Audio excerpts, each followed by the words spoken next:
अस्सलाम वालेकुम स्टूडेंट्स, मैं नईम स्लैरी और आप देख रहे हैं स्टेप फॉरवर्ड। स्टूडेंट्स, आज हम बेसिक इंग्लिश ग्रामर के सेक्शन एवरीडे सेंटेंसेस में लेक्चर 21 करने जा रहे हैं। आज के लेक्चर में कुछ प्रोवर्ब्स हैं और कुछ एवरीडे सेंटेंसेस हैं। आइए देखते हैं ये क्या है। गुस्सा किसको नहीं आता? Even a fly hath it's spleen. Even a fly hath it's spleen. गुस्सा किसको नहीं आता? हैथ ये हैज़ की ओल्ड फॉर्म है और इट प्लस इज है। स्प्लीन वैसे इंसानी जिस्म के अंदर हिस्सा होता है। तो even a fly hath it's spleen. गुस्सा किसको नहीं आता? काम का न काज का दुश्मन अनाज का।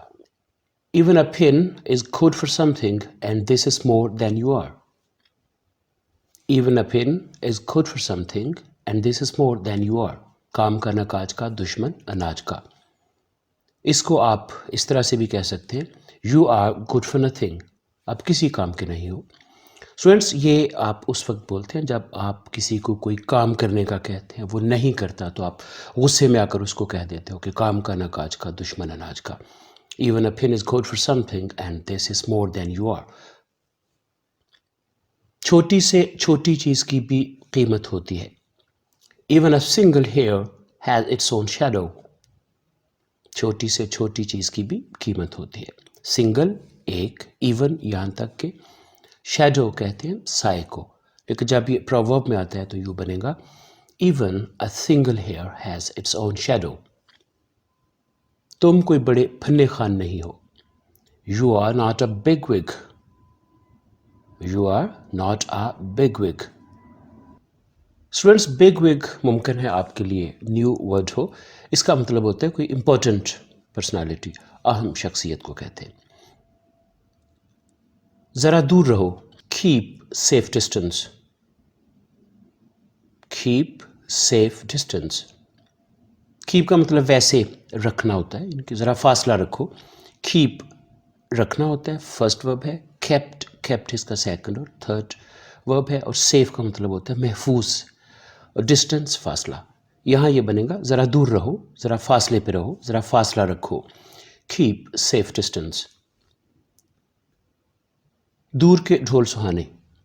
The grass is always greener on the other side. The grass is always greener on the other side.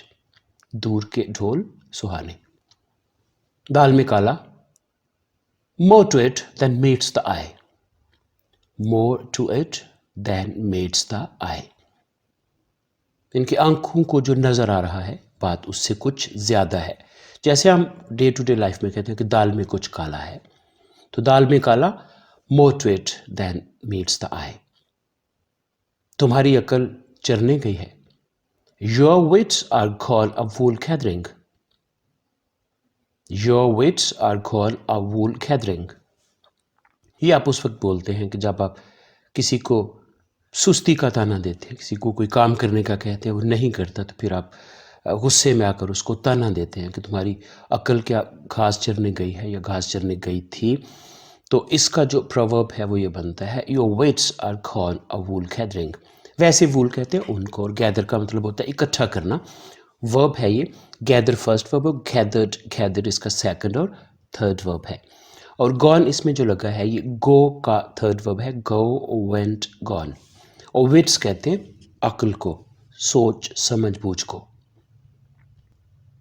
वो किसी भी तरह अच्छा इंसान नहीं है। He is no way a good person. He is no way a good person. ऊंची दुकान फीका पकवान। Great cry little wool. Great cry little wool कहते हैं ऊंची दुकान फीका पकवान। ये आप उस वक्त बोलते हैं जब आपने किसी चीज़ या किसी इंसान से कुछ तवक्कुआत रखी होती है।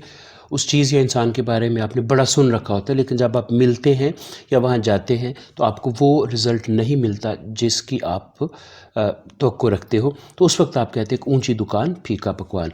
क्रेट क्राई लिटिल वूल। पराई चारपाई रास नहीं आती। borrowed garments never fit well. borrowed garments never fit well. इसके लिटरल मीनिंग जब आप देखेंगे तो उधार के कपड़े पूरे नहीं आते।